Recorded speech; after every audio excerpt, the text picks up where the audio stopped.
On today's video, we're going to talk about all the different ways that you can adjust the trip setting on your rail style tip-ups.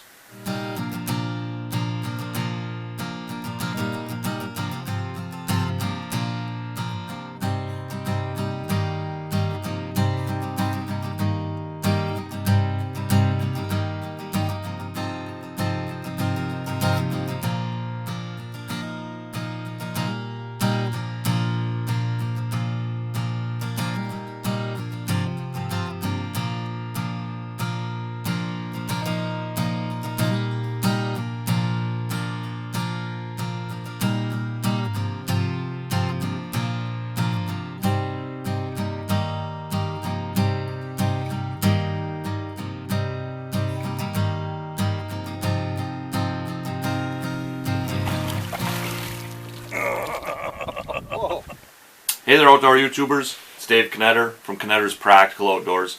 And you know, when I talk about adjusting the trip setting on your rail style tip-ups, what I'm talking about is adjusting the amount of pressure, the amount of force that a fish has to pull on your line to make the flag go off. Okay, now I know a lot of you guys out there understand how these rail style tip-ups work, right?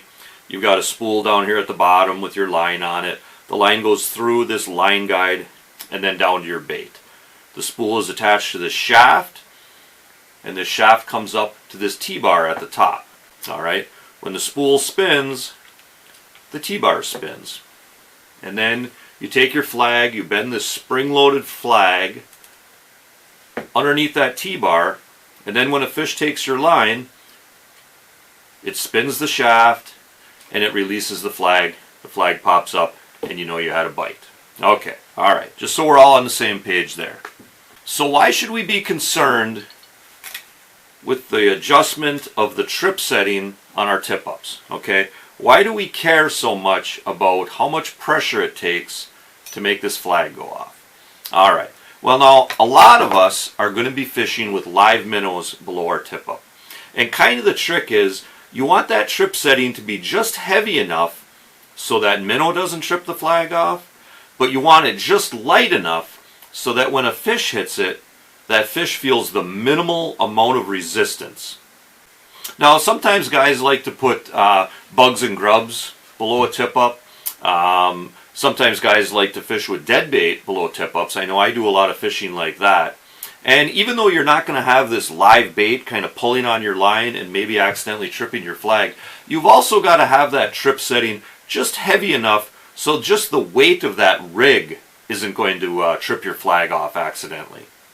You know, another thing that'll accidentally trip your flags off sometimes is the wind, okay?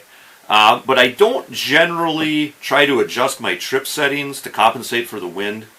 Usually it's just a matter of kind of orientating the tip up a certain way depending on the wind direction, and you can pretty much make them so the wind won't trip them off. If you can kind of imagine this tip up being out on the ice, set like this, and the wind is blowing pretty hard this way, okay, the wind could kind of grab this flag and pop it off this T-bar at the top, okay. Now the same setting like that, but if the wind is blowing this way, right, the wind's coming along and it's kind of catching the flag, but it really can't blow it off from that direction, right, because it just kind of runs into the shaft and it won't just slide off the end of the T-bar, okay. So sometimes just kind of orientating these a certain way depending on the wind direction really will keep your flags from going off because of the wind. So how do we go about adjusting the trip setting on these rail style tip-ups, right? How do we adjust the amount of pressure it takes from a fish to make our flag go off? Okay, now I think a lot of you guys realize on these rail style tip-ups, you've got this T-bar at the top, and there's actually two different settings on this T-bar. There's a notch on this side, and this side is smooth. And I think most of you guys realize that there is kind of that heavy and light setting there, right? The notch side is more the heavy setting, the smooth side is more the light setting, right? It just kind of makes sense. If this flag is kind of bent over and it's just on this smooth part of the bar, it really doesn't take too much pressure to make it go off.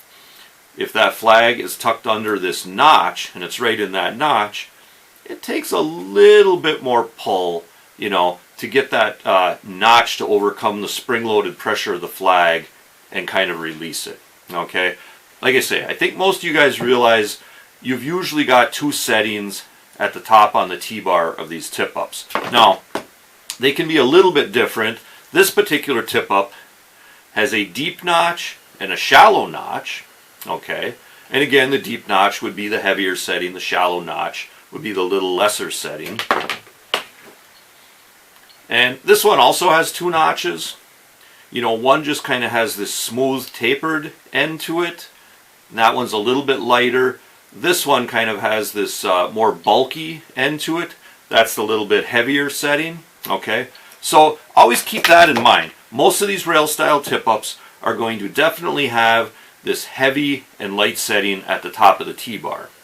But there's more ways to adjust the trip setting on your tip-up. Okay, this entire shaft on many of these rail style tip-ups can be raised and lowered. Okay, you've got this set screw here. You can loosen that set screw and you can raise and lower this shaft. All right, and that actually affects your trip settings quite a bit. All right, let's say we got this flag set right here like that. Okay, this flag's fairly horizontal. Okay, we've got this spring bent over, and we've got this shaft underneath our T-bar, and it's fairly horizontal. And it takes X amount of pressure, X amount of pull on that line to trip the flag. Okay, well, let's loosen up this set screw, raise our shaft up a little bit, lock it down, bend our flag over, put it in that same notch. That takes a lot less pressure, a lot less pull from that fish to make this flag go up, because this spring back here is not loaded up nearly as much. It's just bent over just a little bit. It's not loaded up as much as if it was bent down all the way. So raising and lowering this entire shaft on these rail style tip-ups will affect the amount of pressure it takes to trip the flag off. Now, there's one very important thing that you need to consider when you start raising this shaft up. Okay, anytime this tip-up flag is in the set position but it's not horizontal like this, when it starts getting at an angle more into here, okay, there's one more thing that we really need to consider, and I'll get into that in a minute. Okay, and another thing I want to talk about in just a minute is there's kind of an anomaly that I've actually seen happen where a fish can pull line out, spin the shaft, and your flag won't go up. Okay, and we're going to talk about both those things in just a minute, but right now I want to take a quick time out with a word from Camaro's Crawlers. And now, a very important announcement from Camaro's Crawlers. Attention ice fishermen, come on down to Camaro's Crawlers for all your ice fishing bait needs. My friend, Ronnie Camaro, the owner of Camaro's Crawlers, has a full line of minnows for the ice fishermen. He has shiners, he has suckers, he has fatheads, and in a Camaro's Crawlers exclusive, he has the mystery minnow tank. Okay, and for $5 you get a net this size, and for $5 you just take one scoop in there, and whatever you get, you get. Okay, the mystery minnow tank is the tank where Ronnie's pro staffer mom, you know, Ronnie's mom works at the bait shop. The mystery minnow tank is the tank that Ronnie's pro staffer mom didn't have time to sort through. So there's just kind of a variety of minnows in that particular tank. So for $5, you get one scoop in the mystery minnow tank, and whatever you get, you get. And you know, this net, it's pretty big. You know, for $5, that's a good amount of minnows. But you don't know what you're going to get. You might get a bunch of perch-sized minnows. You might get a bunch of big suckers for pike. You might get a combination of the two. You might get a bunch of dead bait. Who knows? It's the mystery minnow tank. Camaro's Crawlers also carries all your bugs and grubs for your panfish and your trout. Ronnie has waxworms, mousies, spikes, maggots, wigglers, snails, termites, roaches, ringworm, and wood ticks. Ronnie's also running a special for Knetter's Practical Outdoor viewers only.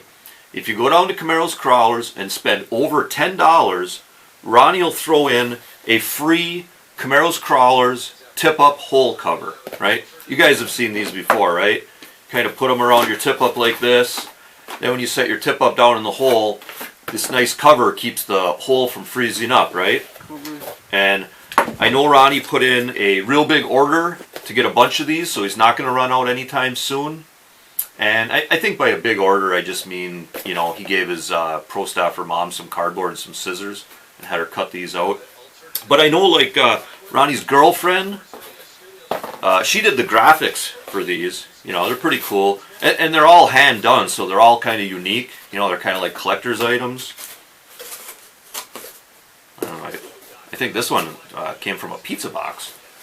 But anyways, head on down to Camaro's Crawlers for all your ice fishing bait needs. And if you spend over $10, you're going to get yourself a free Camaro's Crawlers tip-up hole cover. Well, there we go. Very good. We got that out of the way. Now, like I said earlier, there's one more very important thing to consider, especially when you start raising these shafts up. Okay? This doesn't make that much difference when the flag is in the set position and it's pretty horizontal. But when the flag is kind of at an angle, this sort of does come into play. Okay? And I'll show you what I'm talking about. All right. We've got this notch side of our T-bar. Okay? We're going to put our flag under that notch side of the T-bar. All right? And we got this tip-up spooled up, and the fish comes along, and the fish takes the line, and it spins this way. Okay? All right, that's a pretty light trip setting. Even though we were underneath the heavy notch, that's still a pretty light trip setting. But what if I had spooled this tip up the opposite direction? And now when a fish takes it, it spins this way. Okay? So now, as you can see, when that shaft spins, it actually needs to push down on this flag before it can come off and be released. Okay? So now when the fish takes it, like I said, it's pushing down on that flag, and then it can be released. And that takes a little bit more pressure to actually push this flag down before it can pop up. Okay? So that does make a difference in your trip setting. Now, if you're kind of wondering, like, well, shoot, you know, I want to have it in the notch side, but I don't want it to have to fight. I don't want it to have to work uphill and push that flag down. All you got to do is spin it around and put it on the other side. Okay? And then with the shaft spinning the same direction, the line coming off the spool the same direction, now it's working downhill to release that flag. Okay? So it just kind of depends on which side you wind up putting this. Okay? If you want the notch side, you just spin the notch to the side you want it. You pay attention to whether it's working uphill or downhill. Okay? So all these factors come into play with how heavy or how light your trip setting is, right? You've got your notch, okay? You got your heavy notch, you got your smooth side. Some tip-ups you have a heavy notch and a light notch, okay? That's a factor. Raising and lowering this shaft up and down is a factor, right? How much you load this spring up has an effect on how much pressure it takes to trip the flag off. And then, like I just showed you, which way the shaft spins, whether the shaft has to work uphill or downhill to let this flag go.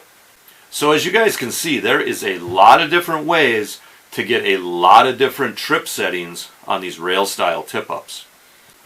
Okay, now let's talk about that anomaly that I mentioned earlier.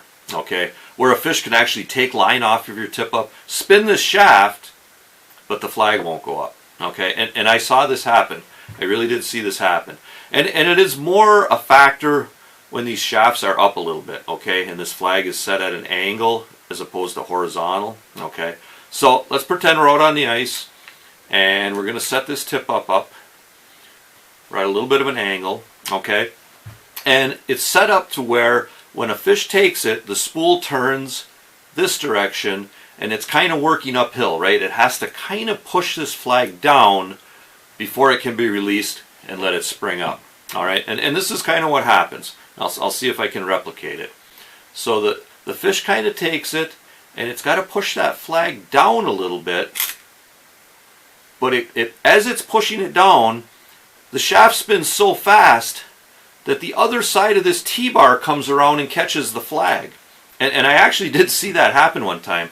I was out fishing with some buddies, just kind of standing around. The tip-ups weren't too far from us, and I heard kind of a on one of the tip-ups, and I looked at it, and I actually saw this happen. I saw the shaft spin, but it spun so fast, and it spun just a certain amount where it actually kept this flag from going up. I'll see if I can do that again.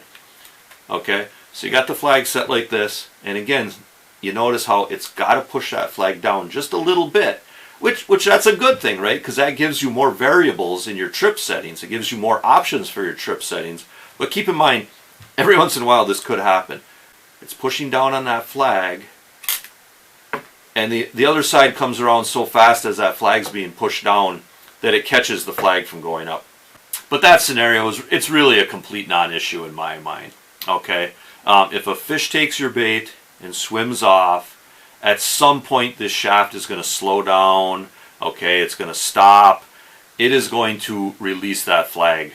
Okay, at some point. Okay, it's just a rare occurrence, I think, that it just spun that certain amount where the other side came around and stopped in that perfect spot and caught the flag before it could pop up. Okay, I think that's really a rare occurrence. Okay, I just thought it was kind of an interesting thing to mention to you guys. Now, for any of you guys out there that would like some additional information on ice fishing with tip-ups, I did leave a link in the description below to my tip-up playlist. There's a lot of good information on ice fishing with tip-ups in that playlist. Feel free to check that out too. When you're out on the ice, match that trip setting up to the size minnow you have or to the weight of your rig, and it just might put a few more fish on the ice for you. Okay? Alright. Hey, and also, remember to hunt fish, laugh, repeat. This is Dave Knetter from Knetter's Practical Outdoors. Hey, thanks for watching and God bless.